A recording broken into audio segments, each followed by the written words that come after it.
Jesus chama os primeiros discípulos, Lucas capítulo 5, que começa assim: certo dia Jesus estava na praia do lago da Galileia e a multidão se apertava em volta dele para ouvir a mensagem de Deus.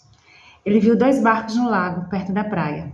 Os pescadores tinham saído deles e estavam lavando as redes. Jesus entrou num dos barcos de Simeão e pediu que ele o afastasse um pouco da praia. Então sentou-se e começou a ensinar a multidão.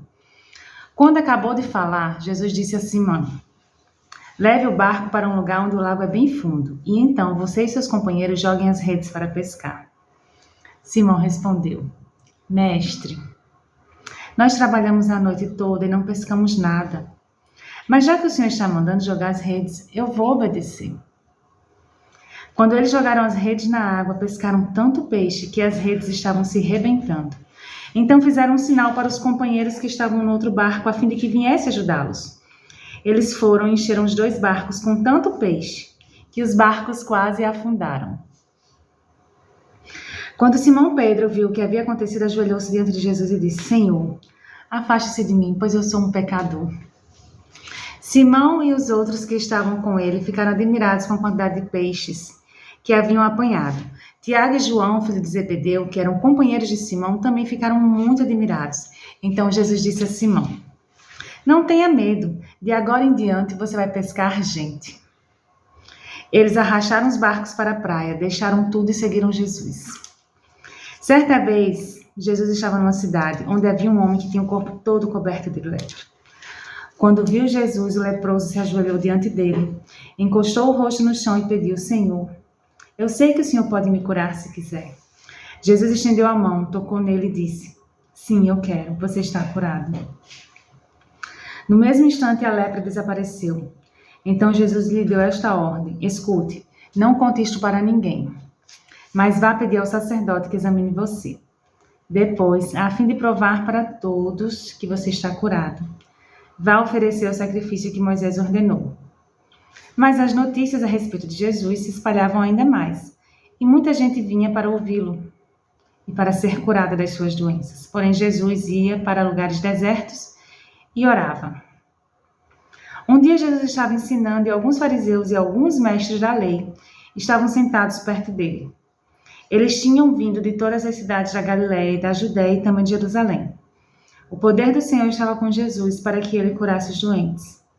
Alguns homens trouxeram um paralítico deitado numa cama e estavam querendo entrar na casa e colocá-lo diante de Jesus. Porém, por causa da multidão, não conseguiram entrar com o paralítico. Então, o carregaram para cima do telhado, fizeram uma abertura nas telhas e o desceram na sua cama em frente de Jesus, no meio das pessoas que estavam ali.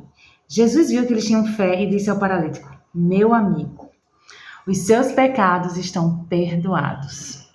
Os mestres da lei e os fariseus começaram a pensar: quem é este homem que blasfema contra Deus desta maneira? Ninguém pode perdoar pecados. Só Deus tem esse poder. Porém, Jesus sabia o que eles estavam pensando e disse: por que vocês estão pensando assim? O que é mais fácil, dizer ao paralítico: os seus pecados estão perdoados?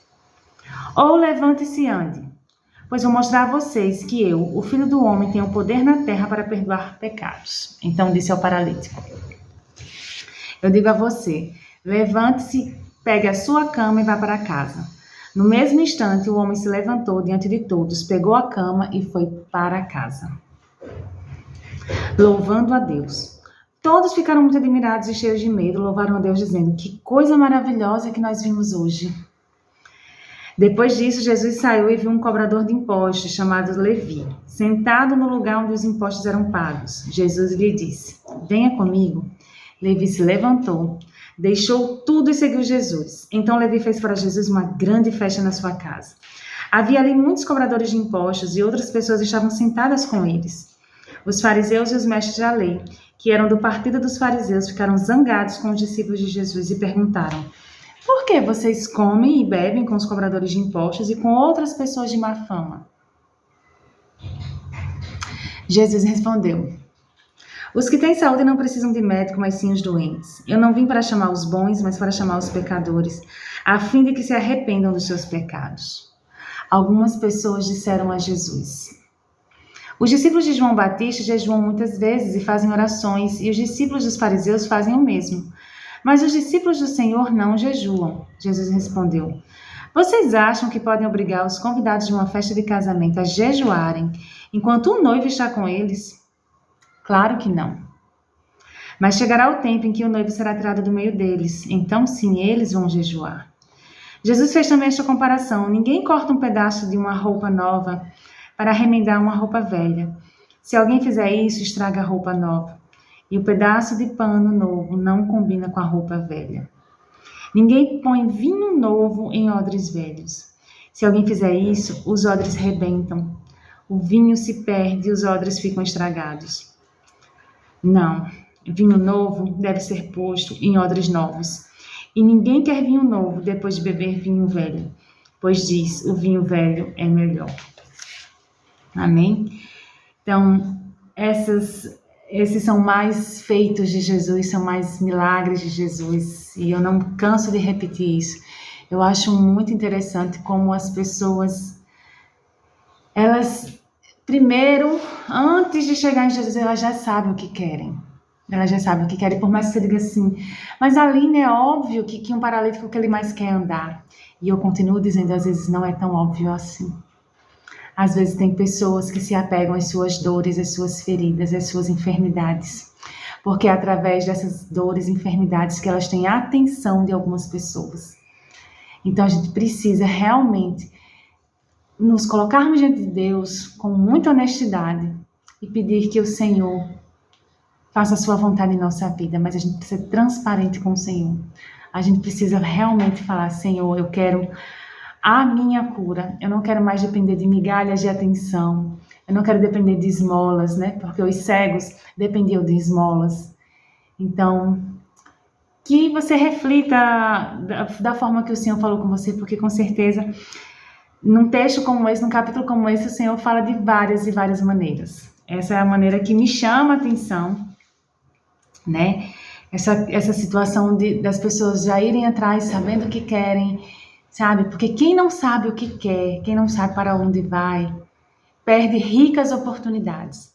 Ou seja, Jesus estava ali para curar, e quantas pessoas doentes não passaram por Jesus sem ser curadas? Porque ou não tinha fé, porque não acreditavam, porque se achavam incapazes, não merecedoras de serem curadas. Então, que nós não percamos a oportunidade e o privilégio de ter o Senhor em nossas vidas, de ter acesso livre ao Senhor, de poder orar, poder se relacionar com Ele. Amém? Deus abençoe você e eu lhe vejo no próximo capítulo.